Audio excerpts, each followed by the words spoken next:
The Grapes of Wrath is a story about the Joes, who represent the families who migrated from the Midwest to the West Coast during the Dust Bowl of the 1930s.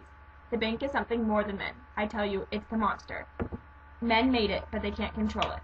Steinbeck Chapter 5. In this video, we highlighted 3 companies. One who acted as a monster, one who did not prevent the monster, and one who defied the monster. Moral conscience is being overlapped more and more by corporate greed every day. The popular clothing brand Nike was caught using child labor in India because it was a cheap way to produce clothing for them. This controversy sparked the campaign of anti-Nike and anti-child labor ads across the world. Is this just another example of corporate greed slowly taking over the ethics of business?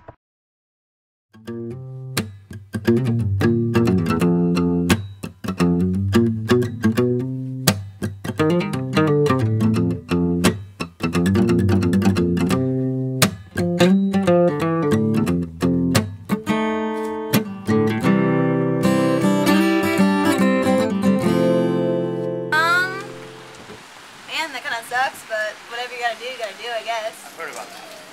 What do you think about that? Do you think that's moral, or do you think that it's just? Are they still doing it? Nope, they stopped, but I mean, they still did it. I think definitely I'm glad they stopped doing it.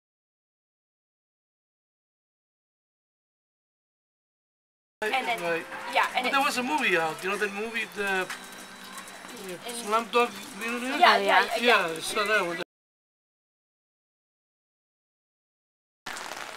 I don't think I really knew that. I don't think it's acceptable practice. I understand that companies are trying to make a product as least expensive as possible, but yet they shouldn't do it in illegal ways and or through child labor.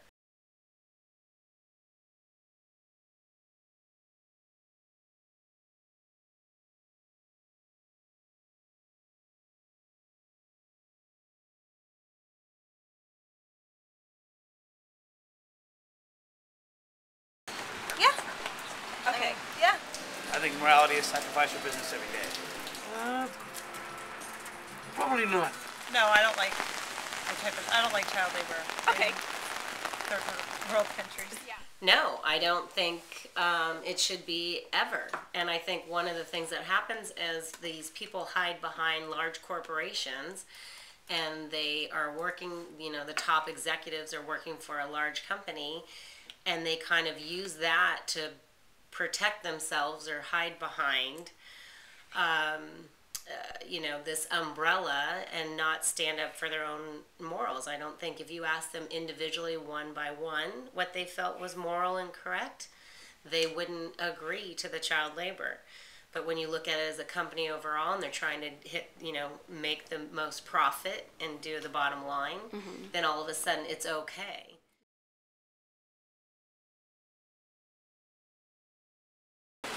An action justified. The more money you make, the more the economy makes, the more the small people make, I guess.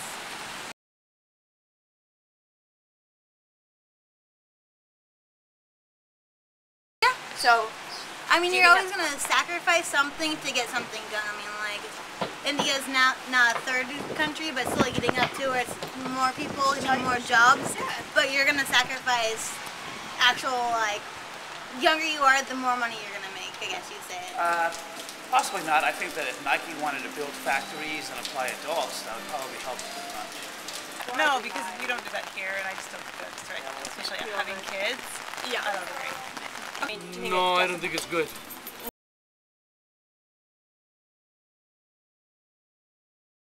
Fine.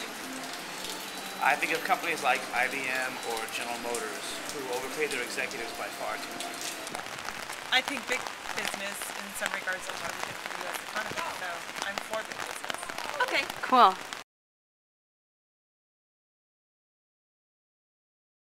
In this novel, during their migration to the West, the Joes experienced the effects of greedy banks and the desire to reestablish themselves over again.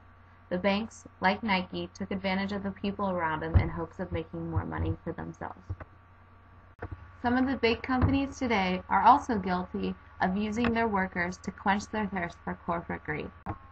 Nike admits to mistakes over child labor by Stephen Bogan, Independent News. The multi-billion-dollar sportswear company Nike admitted yesterday that it blew it by employing children in third-world countries, but added that ending the practice might be difficult. Of all the issues facing Nike in the workplace standards, child labor is the most vexing, a representative from Nike reported.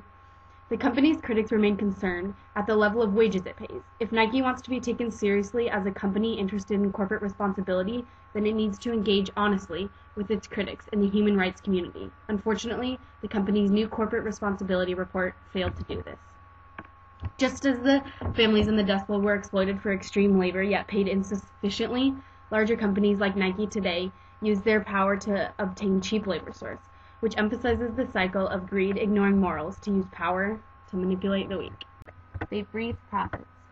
They eat the interest on money.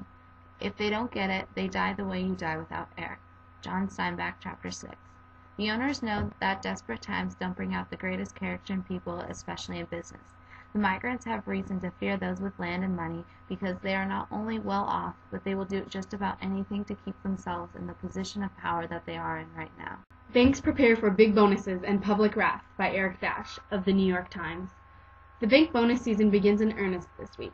Bank executives are grappling with a question that exasperates, even infuriates many recession-weary Americans. Just how big should their paydays be? Despite calls for restraint from Washington and a chafed public, resurgent banks are preparing to pay out bonuses that rival those of the boom years. Industry executives acknowledge that the numbers being tossed around for some chief executives and top producers will probably stun the many Americans still hurting from the financial collapse and ensuing Great Recession. There is nothing that I have seen that gives me the slightest feeling that these people have learned anything from the crisis, John Reed, founder of Citigroup, said. They just don't get it. They are off in a different world.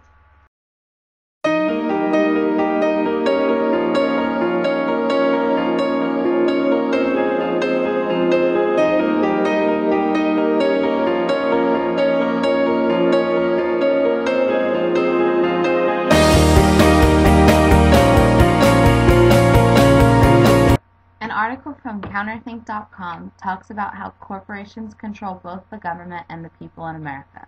They firmly believe, and I quote, "When the corporations run a nation, that nation has no real future because the corporation only thinks in terms of the next quarter and not the next generation." End quote. Their business's ethics will drive America to another collapse if we don't take away the power that they have and stop them from furthering corrupting the people in it. We interviewed a locally owned business, Dos Gringos, a flower company, as a neutral company because this business appeals to both sides. They would like to expand their business, yet manage to be philanthropic.